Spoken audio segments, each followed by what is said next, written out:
नमस्ते। कभी सोचा है कि हमारी दुनिया असल में कुछ अनदेखी, कुछ अदृश्य शक्तियों से चलती है? तो आज हम फिजिक्स के इन्हीं नियमों में से एक को समझेंगे और तरल पदार्थों यानी फ्लूइड्स के पीछे के विज्ञान की परतों को खोलेंगे। अच्छा, एक सवाल है जो हम सबके दिमाग में कभी ना कभी तो जरूर आया होगा कि भाई एक छोटा सा 2 ग्राम का कंकड़ पानी में फट से डूब जाता है, जबकि उससे लाखों गुना भारी 20,000 टन का स्टील का जहाज बड़े आराम से तैरता रहता है। आखिर ऐसा होता कैसे है? चलिए आज इसी गुत्थी को सुलझाते हैं। इस सफर के अंत तक इसका जवाब मिल जाएगा। तो इस रहस्य को सुलझाने के लिए हमें सबसे पहले अपने मेन कैरेक्टर को समझना होगा। मतलब ये तरल पदार्थ या जिन्हें हम फ्लूइड्स कहते हैं, ये आखिर हैं क्या? चलिए जानते हैं। देखिए, जब भी कोई फ्लूइड शब्द सुनता है तो दिमाग में क्या आता है? पानी, तेल, है ना? लेकिन फिजिक्स में इसका मतलब कहीं ज्यादा बड़ा है। कोई भी चीज जिसमें बहने की काबिलियत हो, जो फ्लो कर सके, चाहे वो पानी हो या हवा, वो एक फ्लूइड है। बस यही इनकी सबसे बड़ी पहचान है। अब देखिए, फ्लूइड्स की पढ़ाई को मोटे तौर पर 2 हिस्सों में बांटा जाता है। हाइड्रोस्टैटिक्स यानी जब तरल पदार्थ स्थिर हों, रुके हुए हों, और दूसरा है हाइड्रोडायनामिक्स यानी जब वो गति में हो, बह रहे हों। आज हम हाइड्रोस्टैटिक्स पर फोकस करेंगे क्योंकि हमारे जहाज और कंकड़ वाले सवाल का जवाब यहीं छिपा है। चलिए अब बात करते हैं उस एक फोर्स की जो फ्लूइड्स के अंदर हर जगह हर वक्त मौजूद है, और वो है दबाव यानी प्रेशर।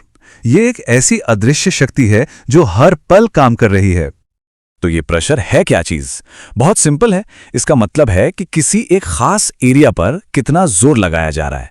इसको ऐसे समझिए, आप अपनी उंगली से दीवार पर जोर लगाइए, कुछ नहीं होगा, पर उतने ही जोर से एक पिन चुभाने की कोशिश कीजिए, वो अंदर चली जाएगी। क्यों? क्योंकि पिन की नोक का एरिया बहुत ही छोटा होता है, जिससे सारा फोर्स एक जगह इकट्ठा हो जाता है और दबाव जबरदस्त बढ़ जाता है। फ्लूइड्स बिल्कुल ऐसे ही काम करते हैं। और याद है, हमने शुरू में ही बात की थी कि गैस भी फ्लूइड्स होती हैं। इसका मतलब साफ है, हमारे चारों तरफ जो हवा है वो भी हम पर लगातार हर दिशा से दबाव डाल रही है। और ये प्रेशर कितना होता है, इसका अंदाजा है?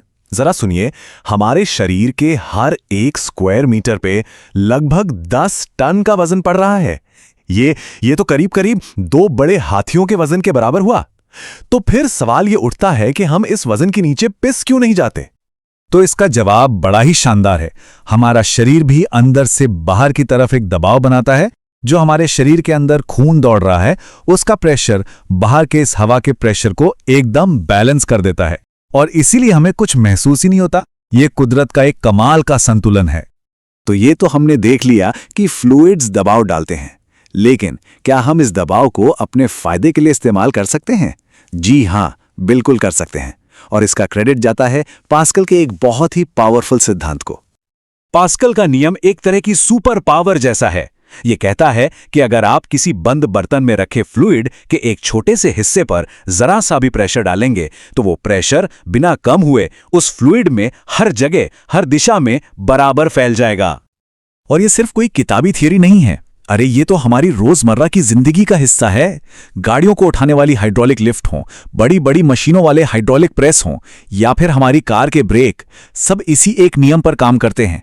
एक छोटे से पैडल पर हल्का सा दबाव पहियों पर जबरदस्त रोक लगाने वाली ताकत में बदल जाता है। ठीक है, चलिए अब एक और अदृश्य शक्ति की तरफ बढ़ते हैं। ये एक ऐसा फोर्स है जो ग्रेविटी के ठीक उल्टा काम करता है। इसे कहते हैं उत्प्लावकता या बॉयंसी। और यही वो चीज है जो चीजों को तैरने में मदद करती है।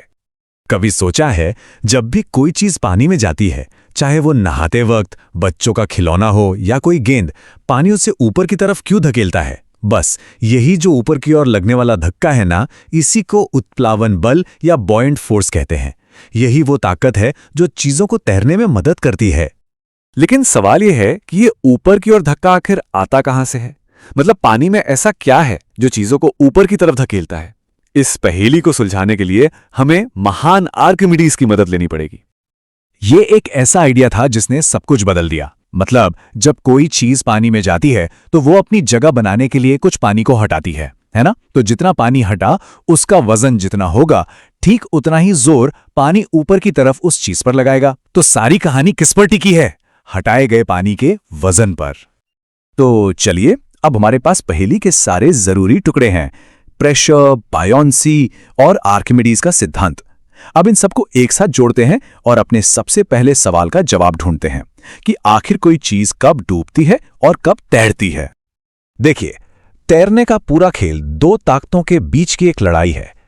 एक चीज का अपना वजन जो उसे नीचे खींचता है, और दूसरा उत्प्लावन बल जो उसे ऊपर धकेलता है। अगर चीज का वजन ज्यादा हुआ तो वो डूब जाएगी, अगर ऊपर धकेलने वाला बल ज्यादा हुआ तो वो तैरेगी, और अगर दोनों बल बराबर हो गए तो वो पानी में पूरी तरह डूबकर तैरेगी।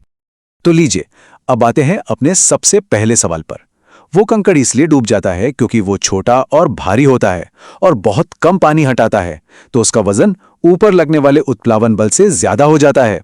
लेकिन एक जहाज, भले ही वो हजारों टन का हो, उसका डिजाइन ऐसा खोखला और फैला हुआ होता है कि वो अपने वजन से कहीं ज्यादा पानी हटाता है, और उस हटाए हुए पानी का वजन इतना ज्यादा होता है कि वो जहाज के वजन पर भारी पड़ जाता है।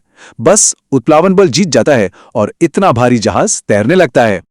तो अगली बार जब आप पानी में किसी विशाल जहाज को तैरते देखें तो आप जान जाएंगे कि सतह के नीचे कौन सी अदृश्य शक्तियां काम कर रही हैं। और ये हमें सोचने पर मजबूर करता है ना, कि फिजिक्स के और कौन कौन से अद्भुत नियम हैं जो हर पल हर लम्हा हमारे आसपास की दुनिया को चला रहे हैं और बस हमारे ध्यान देने का इंतजार कर रहे हैं।